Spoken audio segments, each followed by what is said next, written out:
मतलब हम first time stage पे गाए, कैसा लगा? अच्छा लगा ना? कैसा लगा आप लोग बताइए। नहीं सब ओर से बताइए तब फिर से गाऊंगी मैं। सच में अच्छा लगा ना? दोबारा गाऊं दूसरा? नहीं, 2-4 लोग बस हल्ला कर रहे। हाँ सब लोग बोलिए ना तब ना, मतलब अंदर से। अच्छा तो एक बार छोटू जी गाते हैं, उसके बाद फिर हम दोबारा गाते हैं। हाँ पक्का? तो आप ही के लिए तो गा रहा हूँ मैं। ले मेरा स्केल दिखा लीजिए। तनी मुनी चढ़ रही हल्का, थोड़ी मुनी दिखाइए स्केल मेरा। का गाओ उतरिए आप? अरे जो अपना चाची से कहो चाचा के जगह जो चल जो जगह के ला, चाचा के जो चाचा के जगह के ला, विकास के।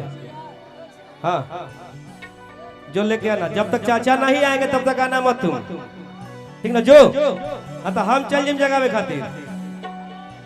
हाँ जो लेके आओ। का कनिया हम मास्टर जी। अरे देवरू के माथा पे और उठा दिन दौरवा की देर होता, देर होता। चढ़ के बजावे के बाद ओकरा से बढ़ रही तनी देवरू के माथा पे उठा दिन दौरवा। हम तो टाइम के तनी चढ़ी और चढ़ी। हाँ चढ़ के आइए। हाँ आजा। भाव नृत्य कैसे ठीक बजाओ जरा, फास्ट चले के बाद चल। और देवरू के माथ पे उठा दिन दौरवा की देर होता,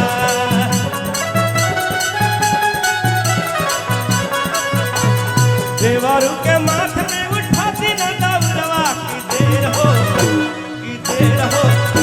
खाली चलिए आवाज की देर होता, खाली चलिए आवाज की देर होता, खाली चलिए आवाज की देर होता।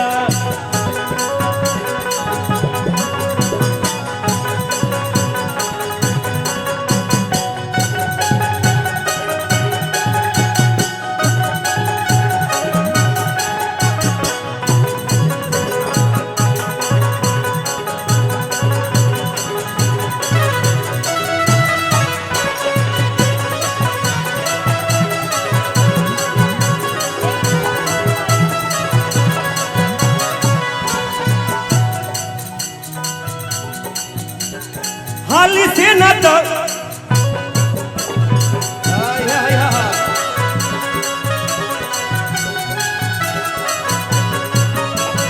दौरा पखियुआ के दिया जरा, हाली से न छठी माई के दिया सुना दी।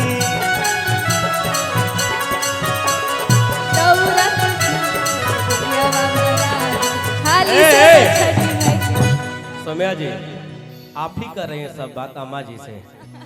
अरे दौरा पखियुआ के दिया जरा दी। कैसे? हाँ। अरे दौरा में घिया के दिया जरा दी। हाँ हाली से न छठी माई के गीतिया कढ़ा दी, हाली से न छठी माई के गीतिया सुना दी। दौरा पखियुआ के दिया जरा दी। हम बोल रहे ना अम्मा जी से, अम्मा जी से हम बोल रहे हैं। हाँ बोलिए आप ही अम्मा जी से कैसे बोलिएगा? हम बोल रहे हैं अम्मा जी से। अम्मा जी केने बनी लोग तो नहीं। अम्मा जी हो का के का अम्मा जी बैठल बड़ी लोग चश्मा लगा के बैठल बड़े को बिना चश्मा के कैसे बोल रहा है? के का बैठल बड़ी लोग बोल दीजिए। हम दौरा पे घिया के दिया जरा दी। नहीं है अब रिदम में गाइए।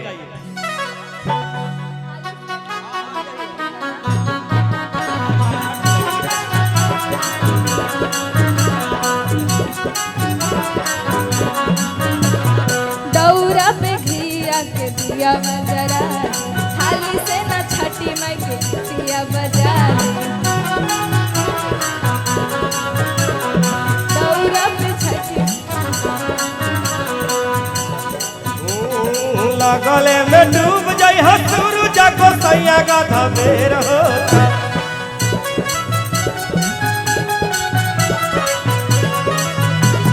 लगले में डूब जाई हसुरु जाको सैया गाधा बेर होता, गाधा बेर होता। हाली चाली आमाजी कुबेर होता, हाली चाली आमाजी कुबेर होता।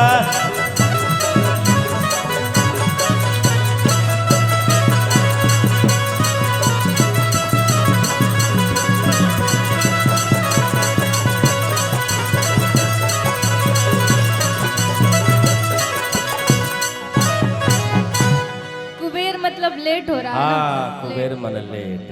नी पियारी वाला पानी पगड़ी वाला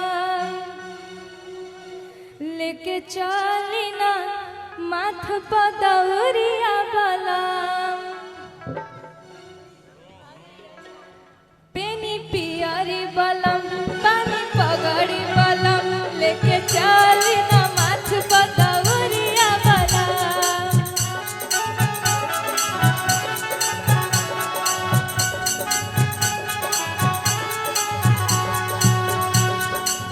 देवी अरघिया भोर भिन सारे, देवी अरघिया भोर भिनु सारे चली गंगा किनारे, ए पिया चली गंगा किनारे, ए पिया चली गंगा किनारे।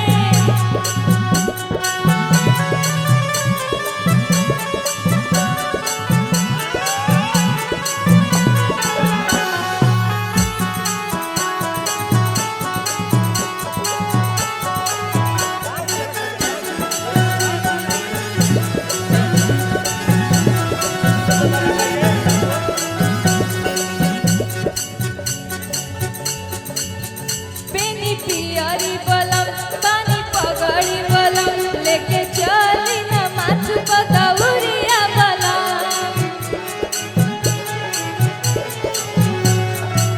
देवी अरघिया भोर भिन सारे, देवी अरघिया भोर भिन सारे चली गंगा किनारे, ए पिया चली गंगा किनारे, ए पिया चली गंगा किनारे। इतना अच्छा सॉन्ग गा रहे हैं आप लोग, ताली नहीं बजा रहे हैं, ये मजा नहीं आ रहा है। मतलब मैं आप लोग के लिए जज के रात भर बजाइए ताली जोर से।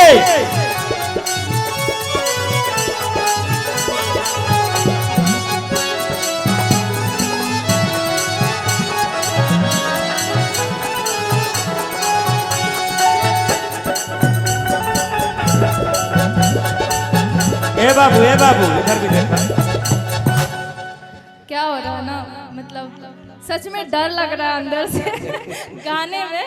वैसे मतलब एक बार आप जो करती है वही कीजिए, जो करती है वही लजाना डराना नहीं है, जो